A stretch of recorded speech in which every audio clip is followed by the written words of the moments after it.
I do something and I do it till I get what I want. I turn a business out of nothing into something I love. I got a poker face, but honestly, I'm not one to bluff. I flip a switch, never miss.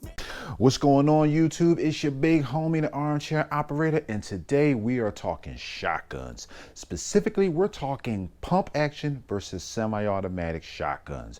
Now, the reason why I picked those specific two is that when people are thinking about getting a shotgun for home defense, duty use, or for taking medium-sized game, they're typically thinking about either a pump action or a semi-automatic shotgun.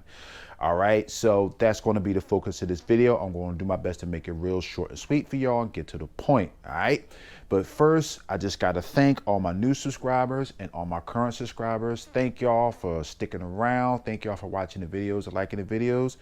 For all the new people, if you're just joining, please hit that subscribe button. I'm going to have some more content coming for y'all, some entertaining content, maybe some educational content too. All right, so with that out of the way, let's get into today's topic.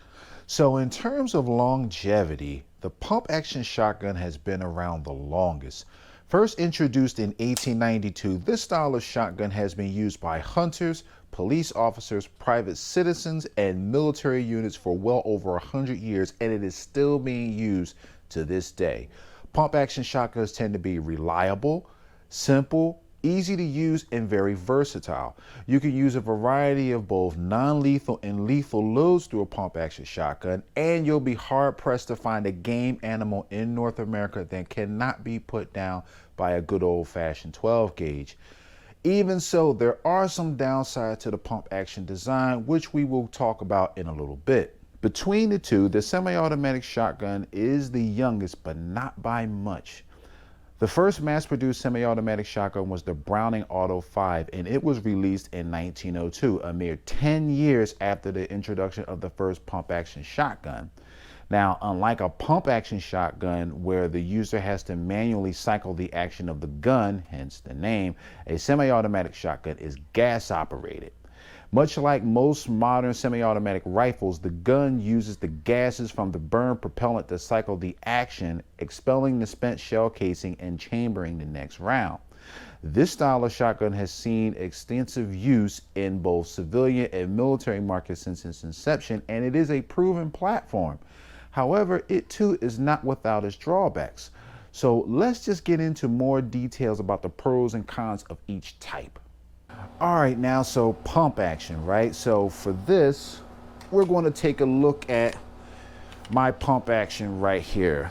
This is a Mossberg 500.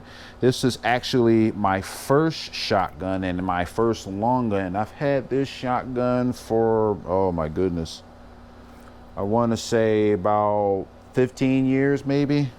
Put a lot of rounds to this gun. This gun has been very reliable for me. In case you're wondering, this is a SIG Romeo 5 red dot, and I have an S-Tac side saddle on side of the attached to the receiver of the gun. I'm sorry. So anyway, pump actions. They're generally cheaper than semi-automatics, and the reason for that, simply put, there's less complexity in the design of a pump action. I mean, you have the forend here, bring it back. Oh, by the way, the gun is unloaded. I don't know if you can see that. I put my pinky in the chamber. It's clear. Tube is also clear.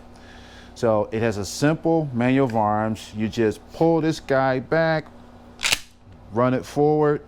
It chambers to next round. You go to fire and you rack the slide again and chamber the next round and keep on going.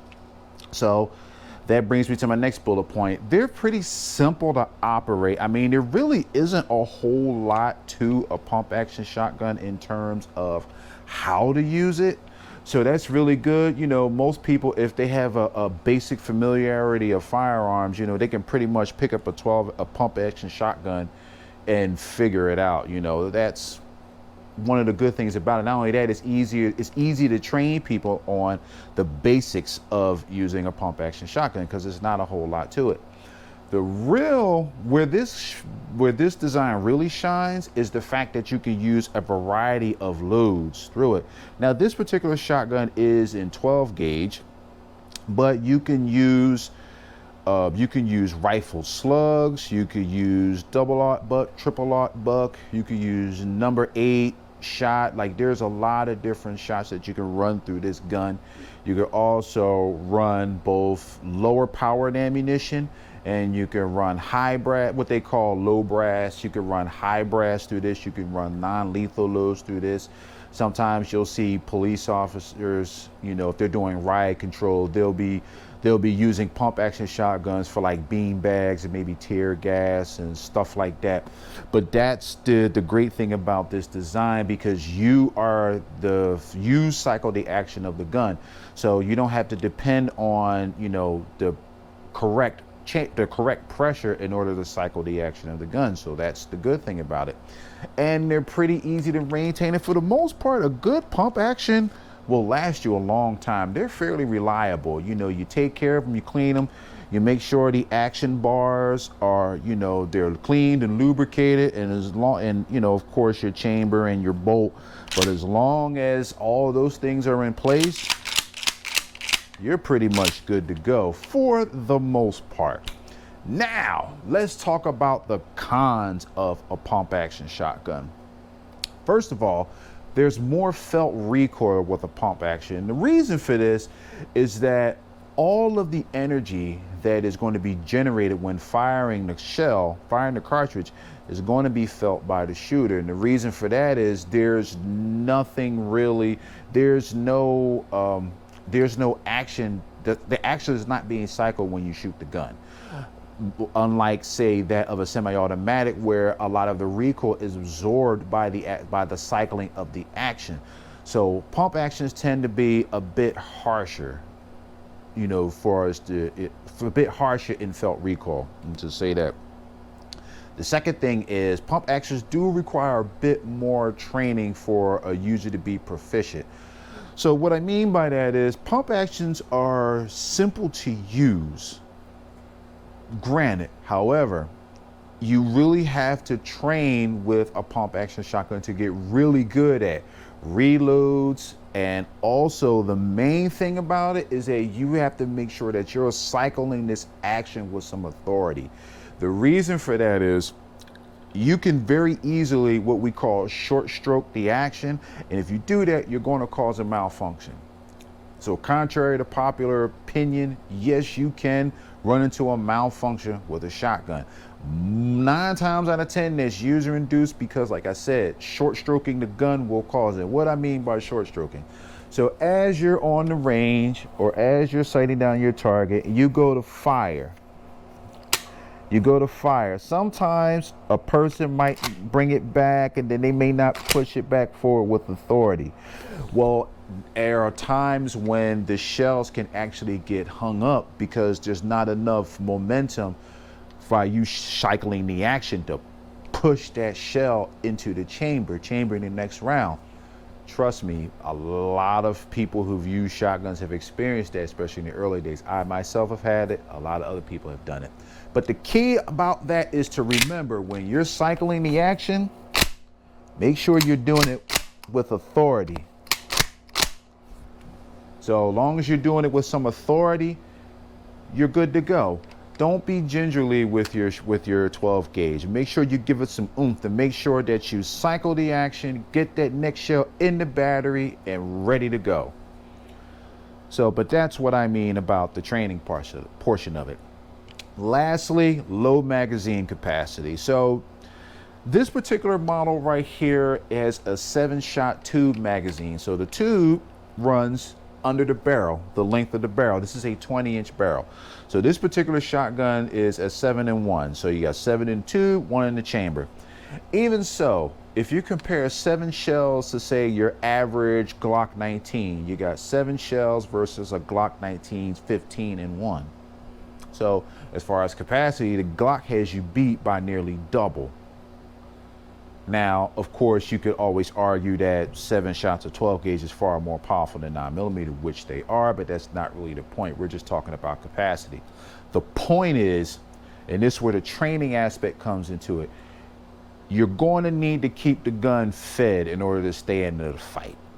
So, you know, that's something that you want to keep in mind when you're talking about fielding a 12 gauge where you're talking about duty use, or if you're talking about home defense. It's, you know, pretty much the same. So that's what I mean when a user has to continue to train, because as you're using this, especially if you're using a defensive situation, one thing any shotgun instructor tells you is that you have to keep this thing fed.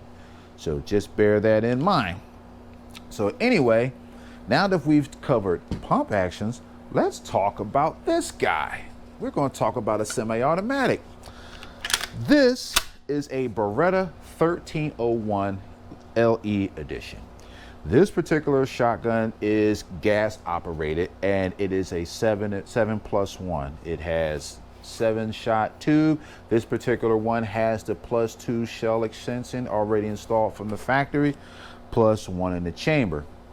Okay, so also this particular shotgun is clear. Now, as you can see, there's no pump here. This is just a forend. How you cycle the bolt, you just grab this lever right here and pull it back. You use this to chamber the next round manually. And there are some other features to it too, but I'm not really going to get into all that with this video. We're just talking about the pros and cons of each. So, the pro of a semi-automatic shotgun, the first thing is it has a higher rate of fire. Now, speaking of the higher rate of fire really quick, the Beretta 1301 is often touted as having among the highest rates of fire of semi-automatic shotguns in the industry. I mean, Beretta themselves actually coined that. And I gotta say, this thing does shoot really quickly, but my point is, if you're in a defensive situation where you're talking about home defense, or if you're out on patrol, if you're in the military, you're doing door breaches or whatever the case may be, sometimes you're going to need to put rounds on target quickly. And a semi-automatic shotgun is going to be better than a pump action shotgun any day of the week. That's the good thing about the semi-automatic design. Now, with that, oddly enough, it doesn't really require as much end-user training to actually utilize this platform properly. Now, granted, yes, you have to keep it well fed, but if you are familiar with a semi-automatic rifle or a semi-automatic handgun, you could pretty much pick up a semi-automatic shotgun and, be pretty familiar with it right out of the gate. So, and as far as its proficiency, it's very similar. You load it up, you chamber the shot, take the safety off, aim at your target, and when you're ready to fire, you just let it go. So that's another great pro to the semi-automatic design. The other pro is that it has less felt recoil than a pump action shotgun. And the reason for that is, like I said before, a lot of the energy from the actual firing of the cartridge is absorbed by the recoil system. So as this bolt is coming back, it's stripping the shell, and as it's coming, and then another shell is expelled onto the carrier, and then as the bolt comes home, it chambers the shot. So you'll feel the thump from a 12 gauge, but it's not as bad as, say, most pump actions, or even a lighter pump action. In case like the Mossberg 500, it's a little bit on the light side. It has aluminum receiver. But anyway, from there, we're going to talk about the applications. So basically, another pro that this thing can, like I said, it can flex from home defense, hunting, duty use, things like that. This is actually a great hunting shotgun if your state will allow it. Most states do. But anyway, like I said, it's a great platform for that. So anyway, those are the pros. Let's get to the cons. The first con of a semi-automatic shotgun is that they are more expensive. And the reason for that is the complexity of the design. There's just simply more going on here because it has a gas operated system. Now, as in addition to that, personally, I find that a good, reliable semi-automatic shotgun is going to be very expensive for most people. Now, the Beretta 1301, for example, retails about, I think it retails around $1,500 or so, somewhere in that ballpark. So you could get it for a little bit more or a little bit less, depending on where you find it, but that's pretty much the standard. Now, the Beretta 1301 is one of those designs that is actually being used by law enforcement. I'm not sure about military, I would imagine so, but the point of the matter is this particular shotgun is built for hard duty use. So if you're going to invest in a semi-automatic shotgun, I highly recommend that you invest in, well, something for home defense especially. Definitely get into something like this, or maybe the Beretta, I think it's the A300 Ultima Patrol, which is very similar to the 1301, just some minor differences to bring the cost down. That's a good design. Of course, you know, your Benelli M4s, you know, and so on and so forth. Those are really good designs. But the reason being, which is going to bring me to my next point, is that semi-automatic shotguns they're reliable, but they're not as reliable as pump actions, because again, the same thing, you know, they're gas operated. They also require more cleaning than pump actions, and there's just more that can go wrong with this design versus a pump action shotgun. So the last point that I'm going to get to is that they're not as versatile as pump action. And what I mean by versatile, well, with a pump action, like I said, you can run a variety of both lethal and non-lethal loads. In the case of, say, a semi-automatic shotgun, you really are restricted by what you can run through the gun. The reason for that is because the gun relies on the gases to cycle the action. You have to make sure that you have an adequate pressure in order to cycle this action properly. So a lot of your non-lethal loads do not have the power to cycle a semi-automatic 12 gauge. Some of your low brass loads will not work in a semi-automatic 12 gauge because of the fact that they just don't have enough powder charge to cycle the action. Now, me personally, when it comes to semi-automatic shotguns, I tend to stick to high brass, which is basically your higher powered loads. Now, however, in the case of this guy here, the 1301, I have put a lower powered law enforcement loads, the kind of slightly reduced recoil loads. I have ran them through this gun, and I didn't have any problems. And actually, I have some of those loads as far as my home defense setup for this gun, because they're proven. I've put several hundred of those loads through this gun without any problem. So just putting that out there. But my point is, as a general rule, you really have to be cautious with the loads that you put through your semi-automatic shotguns. You want to make sure that whatever you feed your gun is going to function reliably. So that's a big thing to worry about with semi-autos. But anywho, that's pretty much it in a nutshell for as the pros and cons of the platforms. So the point of this video is to give you guys an idea of what you want to get into, regardless of what you're talking about, whether you're talking about home defense, whether you're talking about duty, whether you're talking about hunting, whatever the case may be. Both platforms of shotguns are really good. They have their pluses and their minuses. So it's really going to come down to a few things for you. It's going to come down to how much you're willing and able to spend, what your use case is going to be for the shotgun, how often are you willing to train to be proficient with the gun, and lastly, cleaning and maintenance. How deep do you want to get into cleaning and maintaining your gun? So take a look at all four of those things, shop around, try out a couple shotguns that you might have had your eye on, or you might be curious about. You know, maybe a buddy of mine, maybe a buddy of yours, might have something that you're curious about, and just try it out. you know, just get a feel for it and then make your decisions that way. All right. So, but anyway, guys, I'm going to wrap this video up here. You know, this is just meant to be a short video, just kind of going over the pros and cons of each platform. So hopefully this can help you to make your decision as far as which way you want to go.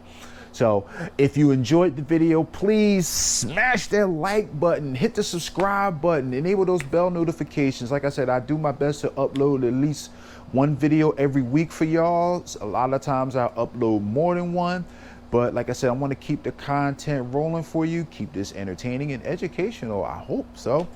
But anyway, guys, I'm going to end it here. Thank you so much for watching. Thank you so much for subscribing.